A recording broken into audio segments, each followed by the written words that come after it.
G viewers, welcome to the debate section. آج present ہوئی مریم نواز صاحبہ.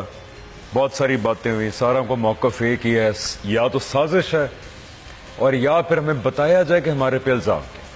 اب میں ڈیبیٹ پہ جانے سے پہلے صرف یہ کہنا چاہتا ہوں، خاص طور پہ ان میرے پاکستانی بھائیوں اور بہنوں کو جو آج سڑکوں پہ باہر نکلے، کچھ 150-200 حنیف عباسی کے پیچھے نکلے، باقی جو ہے وہ بیریئر کے باہر کھڑے تھے. دیکھیں، کوئی پی ایم ایل این کے خلاف اس کو ختم نہیں کرنا چاہتا پارٹی کے طور پہ. پاکستان میں جمہوریت ہے، اللہ کرے ساری پارٹیز فلرش کریں.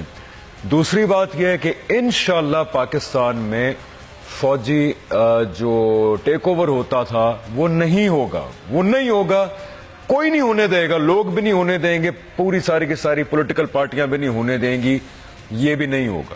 پاکستان میں جمہوریت رہے گی. تیسری بات، ہم ساروں کی دعا ہے یہ کہ پی ایم ایل این اپنا ٹینیور پورا کرے 5 سال کا.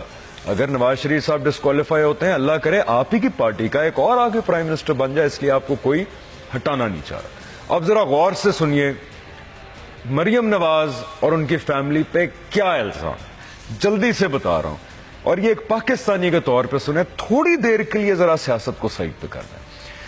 مریم نواز صاحبہ نے جب ان پہ الزام لگا، جب کافی لندن کے اپارٹمنٹس میں جا کے رہتے تھے، وہاں پہ احتجاج بھی کیا کچھ پارٹیوں نے، الزام لگا کہ آپ کے لندن میں اپارٹمنٹس ہیں. مریم نواز صاحبہ نے ثنا بچہ کے پروگرام پہ آ کے کہا، یہ ان کے الفاظ ہیں پاکستانیوں، سن لو، پتہ نہیں یہ میری اور میرے بھائیوں کی پراپرٹیاں کہاں سے نکال لاتے ہیں. میری، میرے خاندان کی، میرے بھائیوں کی، لندن تو کیا پاکستان میں اگر کوئی پراپرٹی کا ثبوت لے آتے ہیں تو میں معافی مانگوں گی اور میں مان لوں گی کہ جی ہاں یہ ٹھیک کہہ رہے ہیں. اس کے بعد حسن نواز صاحب کا 90s کے اندر ہارڈ ٹاک کے اندر بی بی سی میں انٹرویو ہوتا ہے، جس کے اندر وہ فرماتے ہیں کہ جی میں رینٹ پہ رہتا ہوں. جب ان سے پوچھا جاتا ہے کہ یہ اپارٹمنٹ کس کے ہیں جہاں پہ آپ رہتے ہیں، اور یہ وہی اپارٹمنٹ ہیں جن کی ابھی انویسٹیگیشن ہو رہی ہے، کہا مجھے نہیں پتا یہ کس کے ہیں، میں رینٹ پہ رہتا ہوں. کٹنگ اٹ شارٹ، اللہ کا کوئی قانون ہے، پاناما لیکس ہو گیا.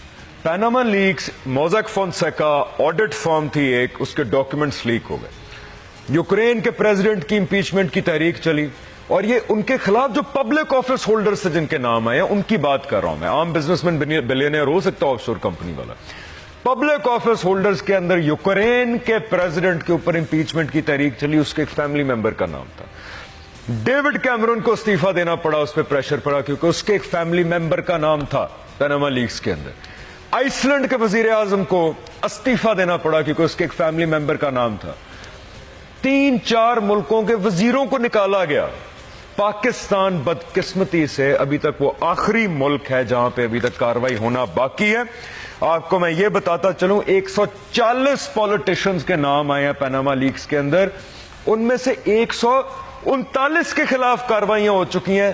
یہ رہتا ہے ابھی نواز شریف اور ان کی فیملی. بہرحال پاناما لیکس ہوا، اپارٹمنٹ نکل ہے. اس کے بعد حسین نواز صاحب نے آ کے کہا الحمدللہ یہ ہمارے ہیں.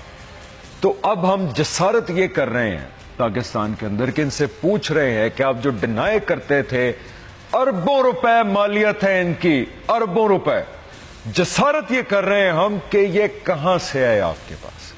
وزیر اعظم نے آ کے پارلیمنٹ میں کچھ اور کہا، باہر جا کے کچھ اور کہا. تو یہ جسارت کرنا اسلام کے مطابق بھی ہے. نیب نے بھی اسلام سے جو ہم لیتے ہیں قانون، اس کے اندر بھی ہے کہ جب اربوں روپے کی ویلتھ آپ میں سے نکلتی ہے اور آپ پبلک آفس ہولڈر ہیں تو آپ نے بتانا ہے اللہ کے بندوں کہ میرے پاس یہ پیسہ کہاں سے آیا. تو جب آپ باہر نکل کے یہ فرماتے ہیں کہ ہمارے پہ الزام کیا ہے، تو آپ ساری پاکستانی قوم کی انسلٹ کر رہے ہیں. آپ ہمیں بیوقوف سمجھتے ہیں، آپ ہمیں basically you are insulting everybody. So یہ الزام ہے، اور پلیز اس کو ایک پاکستانی بن کے سوچیں. مجھے تھوڑا سا دکھ بھی ہوا جب ہمارے 200-300 پاکستانی بھائی بہن، دیکھیں ہم سارے پاکستانی ہیں، جب وہ کھڑے ہو کے نعرے لگا رہے تھے 200-300 کہ جی ہماری بیٹی مریم نواز وہ آنسریبل ہونے گئی ہیں اپنی فیملی کو. بول نیوز ہیڈ کوارٹرز